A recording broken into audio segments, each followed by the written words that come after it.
In ancient Rome there were crimes, and then there were sacred crimes. Crimes against the gods. Before emperors ruled, before legions marched, before the Colosseum echoed with blood, there was a fire. A sacred flame that could never go out. It burned inside the temple of Vesta, and the women chosen to guard it were not ordinary women.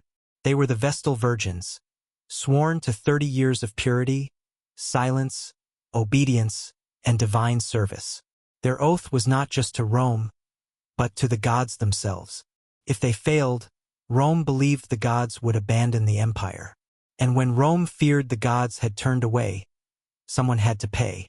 Her name was Livia, chosen at just 6 years old, taken from her family, dressed in white linen, crowned with ritual braids. For decades she lived inside marble walls, untouched by war, untouched by politics, untouched by men. The Vestals were powerful. They could pardon prisoners. Their presence could stop executions. Even senators lowered their eyes before them. But that power came with one unbreakable rule: absolute chastity. If a Vestal broke her vow, Rome did not simply punish her. Rome erased her. No trial like other citizens. No public defense. Because shedding her blood would be a sin. So instead, they buried her alive. Years passed. The empire trembled with political tension. Drought struck the countryside. A military campaign failed. Whispers spread. The gods are angry, and when Rome needs a reason for disaster, it looks for a scapegoat. One night, accusations surfaced.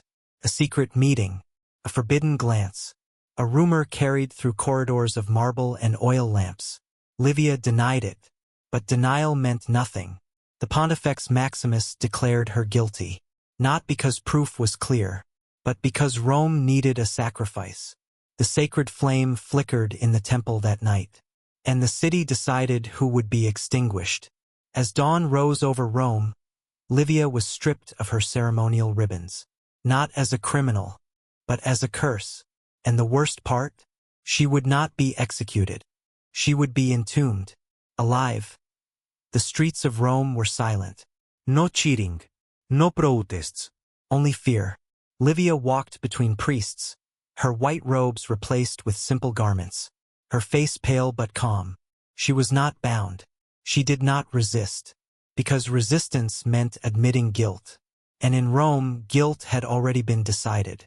Crowds gathered along the Via Sacra. Some wept quietly. Others avoided eye contact. To look too long at a condemned Vestal was to risk sharing her curse. The ritual was precise. Rome would not kill her directly. That would spill sacred blood. Instead, she would be given a small underground chamber outside the city walls. A bed, a lamp, a little food and water. Enough to claim the gods made the final decision. It was a lie Rome told itself. The chamber waited, cut into the earth like a wound. A narrow staircase led down into darkness. She descended alone. No chance. No soldiers pushing her. Just silence. At the bottom, a small room. Bare stone walls. A wooden couch. A single oil lamp flickering. The priests placed bread and water beside her. One final ritual prayer. Then they climbed out and sealed the entrance. Stone sliding against stone. Earth filling the gap. The last sound she heard was the muffled thud of dirt above her head. Rome believed justice had been done. The sacred flame in the temple burned steady again that night. But beneath the earth, Livia was still breathing. The first hours were the hardest. Not because of fear, but because of hope. She could still hear faint sounds above. Distant footsteps. The world continuing without her.